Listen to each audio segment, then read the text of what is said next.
Harris, MD. It's an old book. I think probably a lot of you have read it or ran across it or dealt with it or whatever the case may be.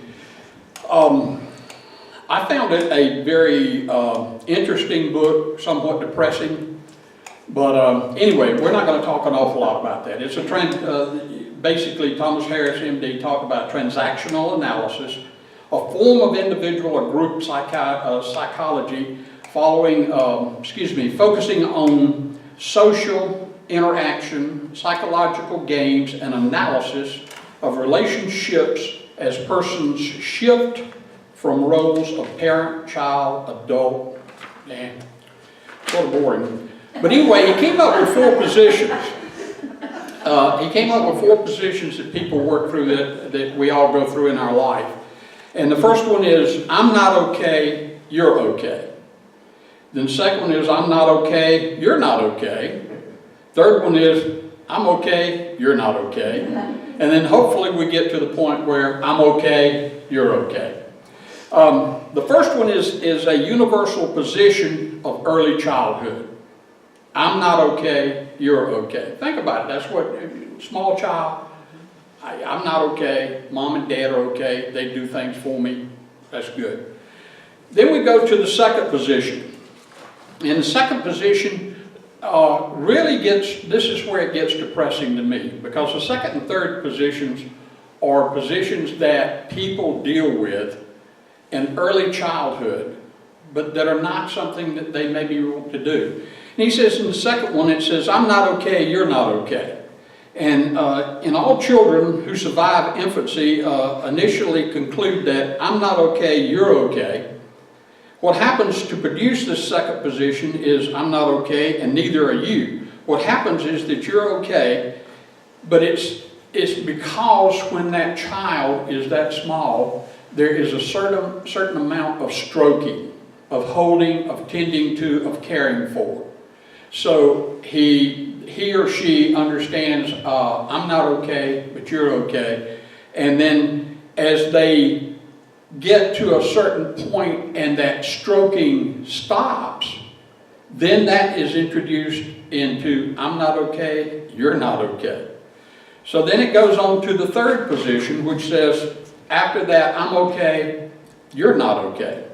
And as a child who has been brutalized long enough by the parents, he has initially felt that they were okay, will switch positions to the third or criminal position. And that's what we're dealing with in society an awful lot right now. They feel like they're okay and you're not. And so they're going to take it out. They're going to act out that. And so then we get to, hopefully, if everything works out all right for us, then we get to the I'm okay, you're okay position. This is the fourth position wherein lies our hope. It is the I'm okay, you're okay position. There's a quantitative difference between the first 3 positions and the fourth. The first 3 are unconscious. Having been made in early life, I'm not okay, you're not okay came first and persists for most people throughout life. For certain extremely unfortunate children, this position was changed to position 2 or 3. And by the third year of their life,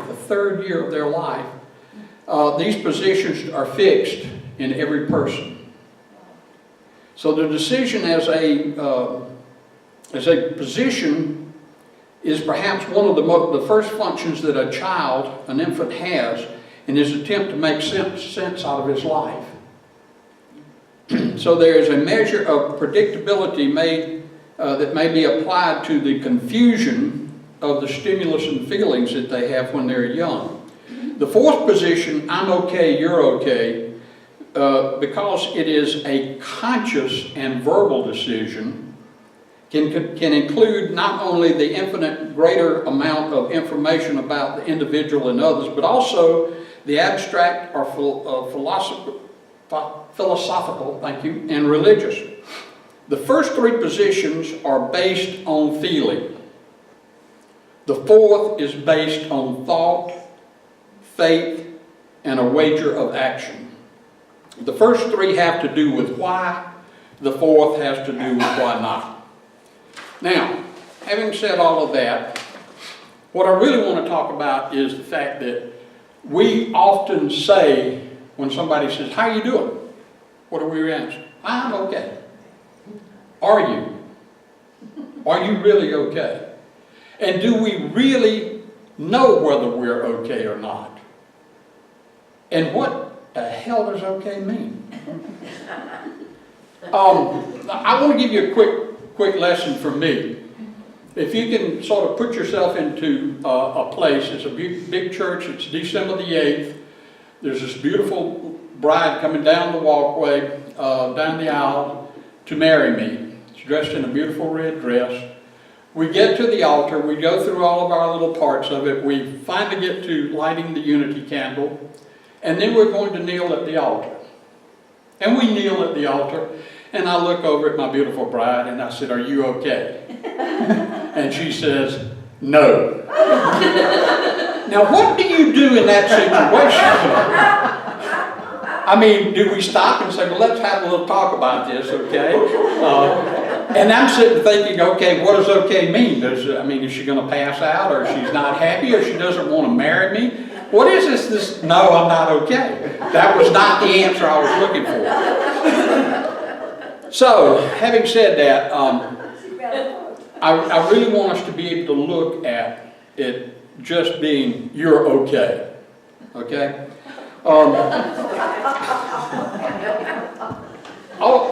And it goes beyond just saying okay, and that's where I'm going with all of this, if you'll bear with me. Overall, Americans are not in a great state of health.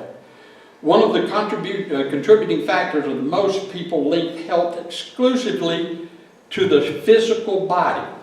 While the physical body is important, when we only associate health with our physical body, we fail to recognize other factors that contribute to the overall well-being, being okay.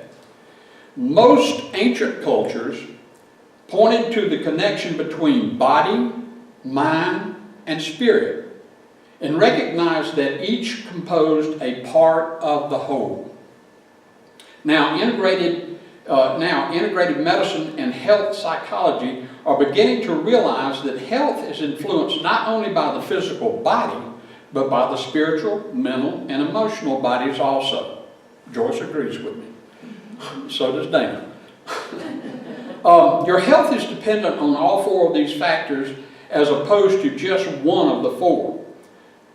Building into this concept, your overall health is also influenced by a trickle-down effect. The physical body is affected by our emotions, our thoughts direct how we feel, and our energy levels sway our minds and our thoughts. Now, let's talk a little bit about the spiritual body. And I want to go out on this because I've recently lost some weight. I got involved in the gym, and I'm realizing some things that are happening there. And that's why I realized that it's more than just the physical body that you have to do. Dana, in her yoga practice, had taught us, as you go through that it is not just the movements, it's the mental part that goes along with it that you're doing. You're exercising your mind, hopefully, as much as you are your body. And this is what all of this is leading up to. Now, the spiritual body is connected to energy. All right? And for some, this may be more closely tied to religion than it is to spirituality. It's hard for me this morning. For others, it could be more to do with the atoms in the body or the quantum energy. The science refers to whenever we choose to view the source of where the energy comes from. So, where are we getting the energy? And it can be spiritually, or you can talk about the quantum part of it. But energy trickles down from the spiritual body, the source, whether that's the universe, whatever you call it, God, whatever you want to talk about as far as this trickle down. But the energy comes down from the spiritual body and enters into the mental body. To fully access the spiritual aspect of being, maintaining a daily practice that keeps this connection open. If there's a blockage that occurs, energy and information are unable to flow freely. and as a result, there is a breakdown through this trickle-down effect, and you do not get the full effects of what happens in your process of trying to get the energy into your body. And when we talk about the daily practices that were there, this is where it opens up a lot of things. Meditation is one of the ones. That's a great way in order to get your body and your mind and your soul and your spirit, everything tuned up and going together. But there are others. Yoga. Yoga is a very big part of it. Qigong, thank you. But then we go outside of that and we go to nature. Just being out in walking in the woods or walking in nature or being close to nature, these things open up this flow and allow you to have the contact that is coming from the spiritual being that you are into your physical body. And it's a trickle-down effect.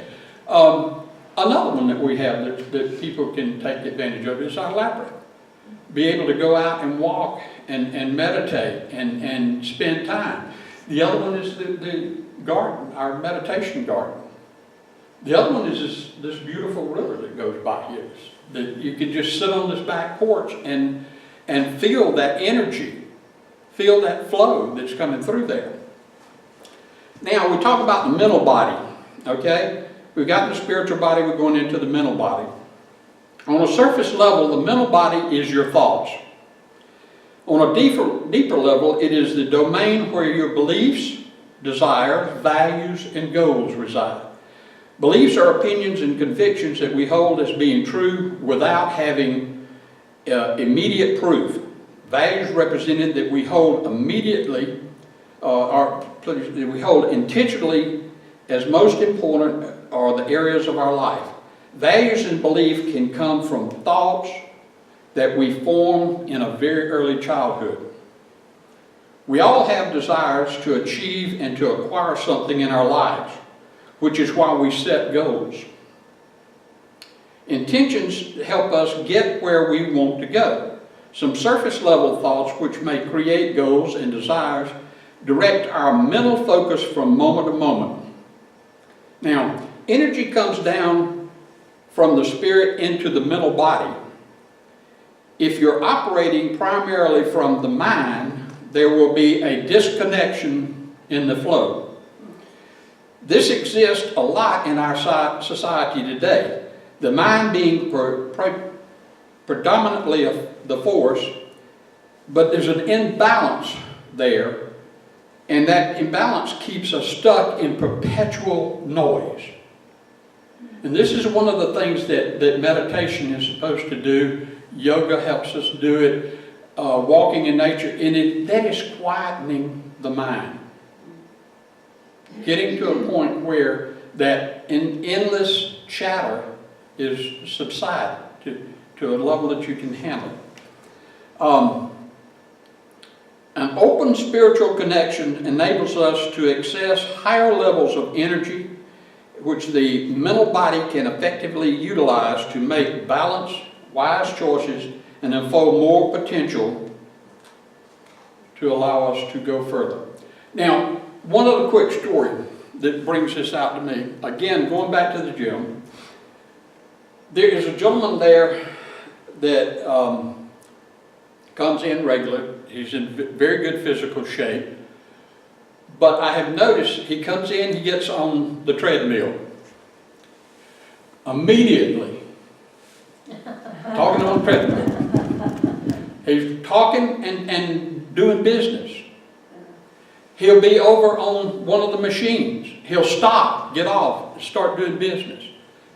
And throughout the entire hour or so that he's in the gym, he is constantly on the phone. It wears me out. I'm tired just watching it. But that's what we're dealing with, and that's what you're not okay when you're doing that. And we'll talk a little bit more about that in just a minute, but when we get to the physical body. But as far as meditation, one of the things I will say is this. Prayer is when you talk to God, but meditation is when you listen to God. Now let's talk about the emotional body for just a minute. The emotional body is comprised of all the past, present, and future emotional experiences. The aspect of that houses your emotions, such as anger, sadness, fear, hurt, guilt, resentment, jealousy, shame. Whenever we have an experience, it generates feelings that are associated with past similar experiences, and we develop a label to identify the emotions. Emotions are memories. Emotions and memories are categorized and stored, and they influence how we respond to experiences in the moment. And energy flows down now from the mental body to the emotional body. It can bump into this stored baggage, if you want to call it that. And the past, this baggage is built up of stuff that has happened in our past, and it creates turbulence. Stored baggage can come from past fears, it can come from projection into the future, and it causes anxiety. Or it can come from experiencing a lot of anger or resentment towards someone, which can cause anger and resentment later in life. And the same thing happens when you're with a different person. You may even develop a belief that all people are this way. I hope not.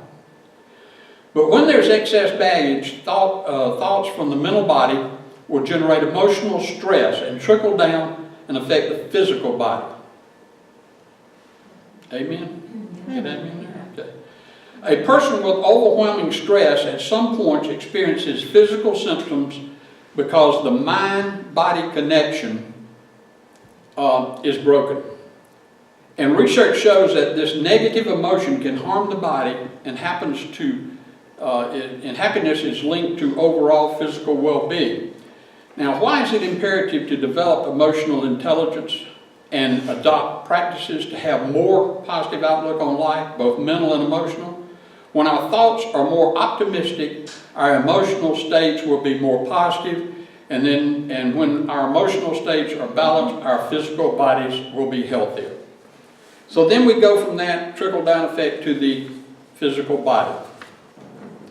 The physical body is the reflection of the total sum of all the aspects of who you are. It is a barometer that indicates how things are going in all areas, and it also provides the musculoskeletal structure and vital tissue and organs that carry you through life. Now, listen to this next part of it, if you will, please. Exercise and healthy eating are typically what come to mind when most people think about physical health. Exercise and healthy eating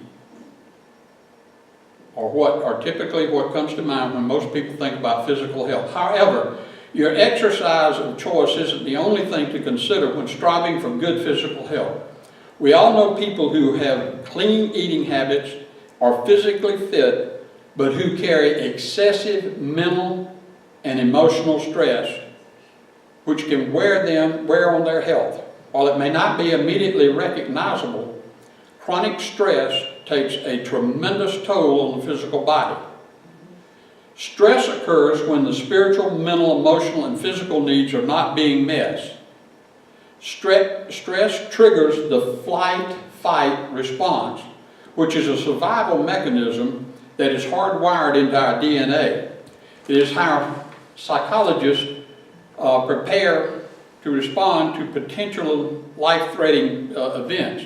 When the response is triggered repeatedly, it creates wear and tear on the physical body.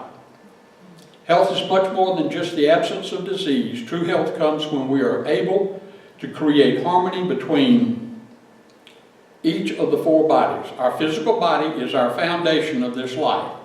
It is what everything else is based upon.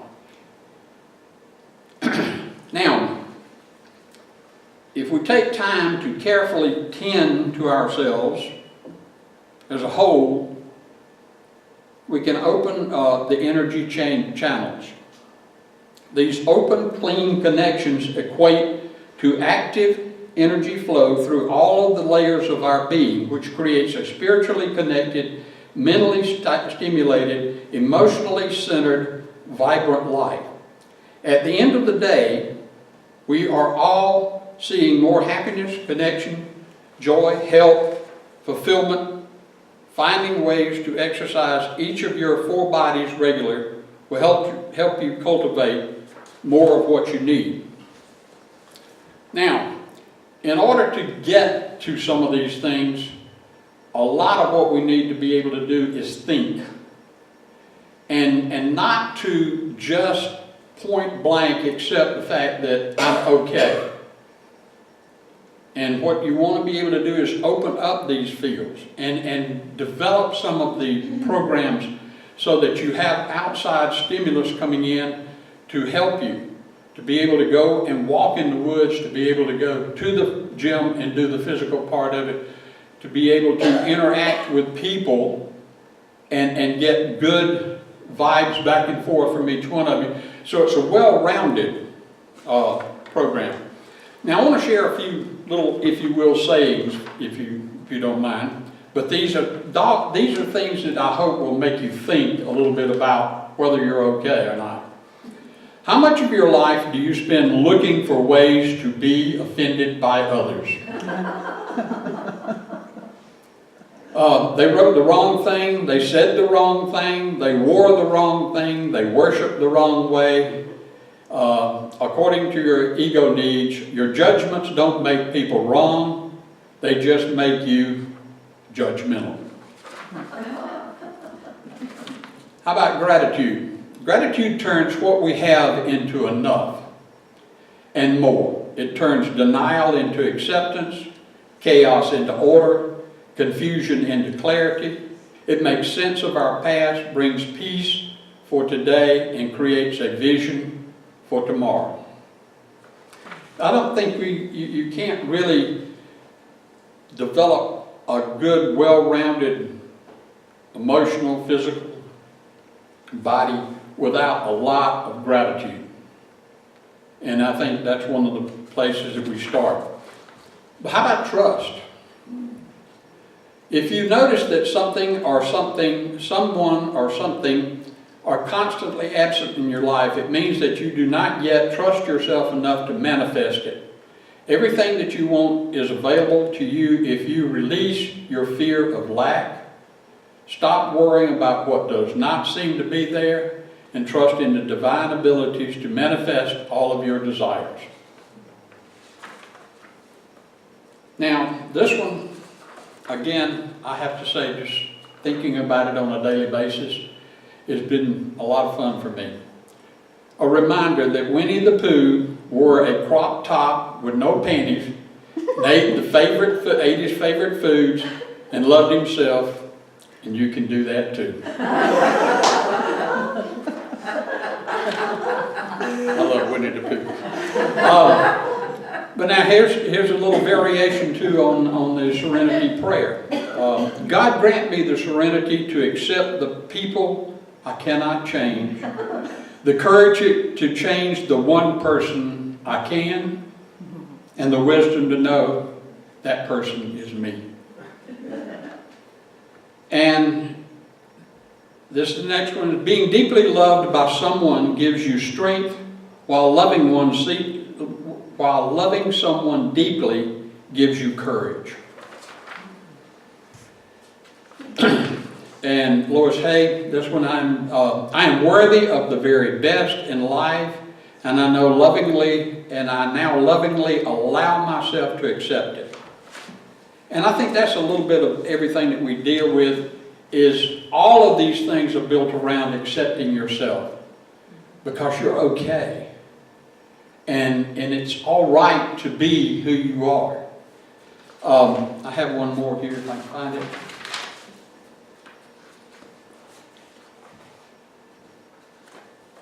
Bear with me 1 second. Here we go. What you're looking for is not out there. And if I can leave you with anything, there's a couple other things, but this one I want you to really think about. What you're looking for is not out there. It's in here. And if you really believe that, you're okay. Then you can believe that anything that you want to do, you can do. You're given God-given powers. It's there. It's right there in you. Trust it and go with it. And if you don't know this, please let me leave this with you too. I hope that you know how much you're loved, every one of you. How special you are.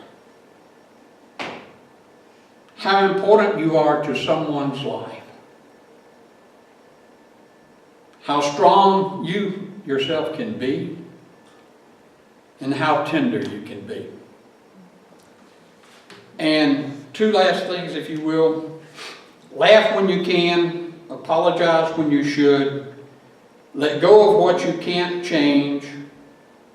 Kiss slowly. Play hard. Forgive quickly. Take chances. Give everything and have no regrets.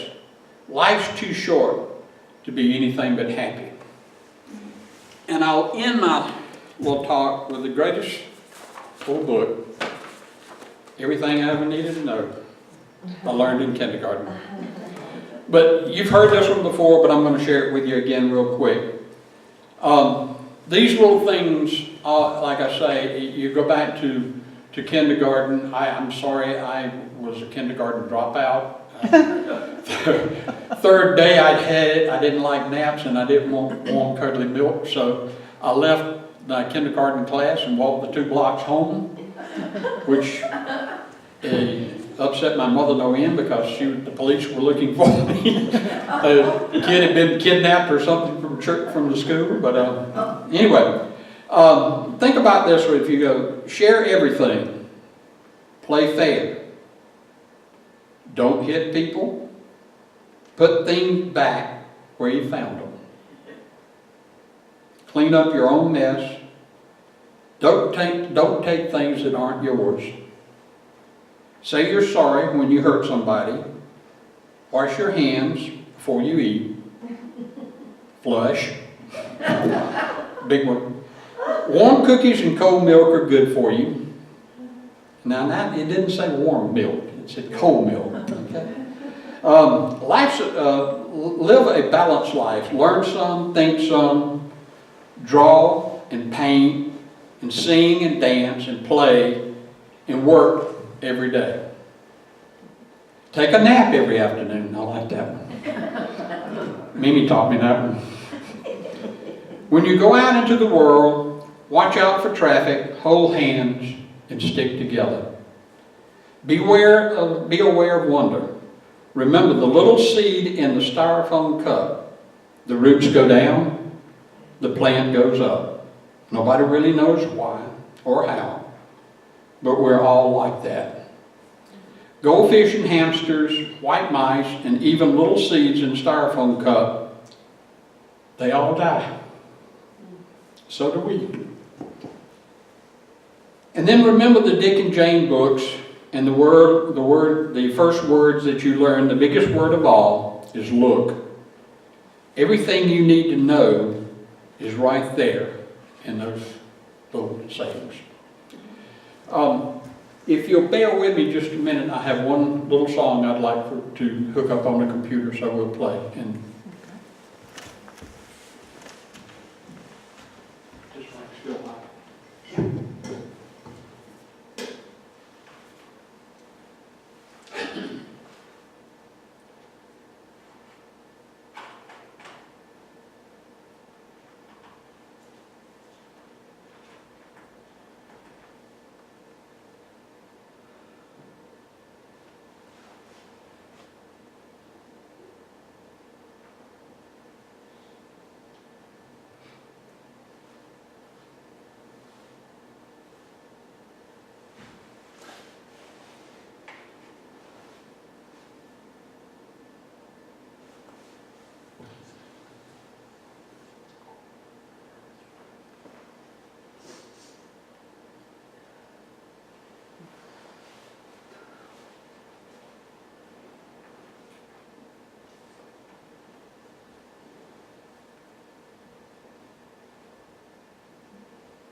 Sorry, I didn't think it would take this long,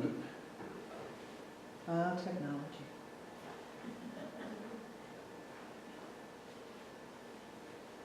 Teacher patience.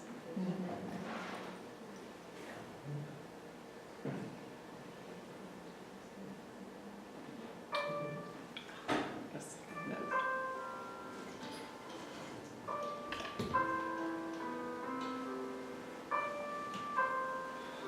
but you hear that? Yeah.